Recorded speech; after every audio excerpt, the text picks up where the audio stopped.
आबिद रजा, ये ईरान अगर ये कह रहा है कि भाई मैं तो अब पहले वाली स्थिति तो बहाल नहीं करूंगा, भाई आप यूरेनियम पर, न्यूक्लियर जो भी वेपन बनाने का मुद्दा है उस पर आप अपनी बात रख सकते हैं, पर स्ट्रेट ऑफ हॉर्मुज को ये कहते हैं अगर दिखेगा ईरान की मैं तो $1 पर बैरल वसूलूंगा, यानी कि जो जहाज 35 लाख बैरल लेकर आता है उससे आप $35 लाख वसूलेंगे। ये तो दुनिया में त्राहिमाम मचता हुआ दिखाई देगा आबिद रजा। बिस्मिल्लाहिर्रहमानिर्रहीम। आदाब और नमस्कार आप सभी को और जितने दर्शक हैं। टोल लेने की बात अभी कोई ऑफिशियल यहाँ से आई नहीं है जाए कि ये कहा जाए कि कितना टोल लेगा।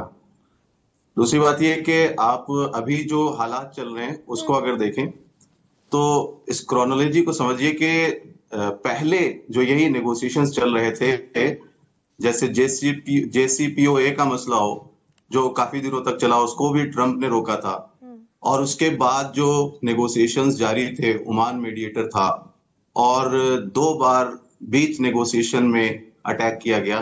दोनों में फर्क है, यानी वॉर से पहले जो नेगोशिएशंस चल रहे थे और वॉर के बाद जो नेगोशिएशंस चल रहे हैं, दोनों में एक बहुत बड़ा फर्क आ गया है। और वो फर्क ये है कि पहले ईरान को प्रेशराइज किया जा रहा था, ईरान पर दबाव डाला जा रहा था कि आप न्यूक्लियर के बारे में बताइए क्या करने जा रहे हैं और क्यों ऐसा कर रहे हैं, क्यों वैसा कर रहे हैं। नहीं, लेकिन वॉर के इसमें अमेरिका एक दूसरी पार्टी है, भारत एक वो पार्टी है जो ईरान के साथ हमेशा बेहतर संबंधों में रहा, पर ईरान भारत के 2 जहाजों को मार चुका है। वो हाजी अली और एक और जहाज गुजरात का ईरान मार चुका है, 2 जहाजों को भारत के। जी, मैं अपनी बात मुकम्मल कर लूं फिर आपके इस सवाल का भी जवाब देता हूं। दूसरी बात यह है कि अभी जो फर्क आया है वो ये आया है कि वो सारा प्रेशर जो पहले के नेगोशिएशंस में ईरान पर डाला जाता था, अब ईरान को इस नेगोशिएशन में बहुत अपर हैंड हासिल है और वो प्रेशर डाल रहा है अमेरिका पर और अब अपनी मांगे ईरान मंगवा रहा है। तो ये दोनों फर्क हुआ, दोनों पहले जंग से पहले के नेगोशिएशंस में और अब के नेगोशिएशंस में। तो यहाँ पर भी ईरान एक अगले कदम पर नजर आ रहा है और जीत की तरफ बढ़ता हुआ नजर आ रहा है बहुत तेजी के साथ। जहां तक आपने बात कही कि इंडिया के शिप, तो ईरानियन एम्बेसडर जो इंडिया में मौजूद हैं उन्होंने, और हकीम इलाही साहब जो रिप्रेजेंटेटिव हैं सुप्रीम लीडर के, उन्होंने भी ये बात बयान की थी कि हमने इंडिया की बहुत सी शिप्स छोड़ी हैं और ईरान ने सिर्फ 15 कहाँ हर रोज आता था आबिद, हर रोज एक जहाज स्ट्रेट ऑफ हॉर्मुज से, हमें दरअसल जितनी हमारी सप्लाई है हर रोज तकरीबन एक जहाज चाहिए। 83, 84, 85 दिन हो गए, उसमें सिर्फ 15 जहाज भारत आए हैं और उन 15 में से जितने वहां खड़े हुए हैं, दो जहाजों पर भारत के अटैक हुआ है। गरिमा जी, मैं यही कहना चाह रहा हूं कि ईरान ने इंडिया की शिप्स को, जहाजों को छोड़ा है। अपनी नीयत, अच्छी नीयत जो फ्रेंडली कंट्रीज है उनके लिए ईरान ने दिखाई है और उसमें सरफहरिस्त इंडिया है। और ये जो अगर शिप्स खड़ी हुई हैं तो इसमें गलती ईरान की नहीं है।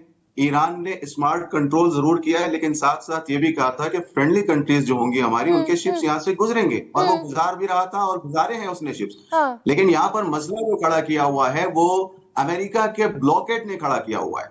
अमेरिका ने ब्लॉकेट किया हुआ है जिसकी वजह से सारी मुश्किलें पैदा हो रही हैं। और ये ब्लॉकेट भी इंटरनेशनल लॉ के मुताबिक एक्ट ऑफ वॉर शुमार होता है और वॉर स्टार्ट करने का किसी भी कंट्री पर, किसी भी कंट्री को हक नहीं है, मगर ये कि इंटरनेशनल लॉ के मुताबिक 3 उसकी कंडीशंस हैं। या तो आप पर उसने अटैक किया हो, या आपको बिल्कुल पक्की दलील के साथ आपको पता हो कि वो बहुत जल्दी अटैक करने वाला है, या ये कि सिक्योरिटी काउंसिल के जो 7th चैप्टर है उसके मुताबिक आपके लिए जंग को स्टार्ट करना जायज हो। इनमें से कोई भी अमेरिका के पास नहीं था। ये ब्लॉकेट भी एक्ट ऑफ वॉर है, वो ब्लॉकेट जो सिर्फ और सिर्फ ईरान को नहीं बल्कि पूरी दुनिया को परेशान कर रहा है।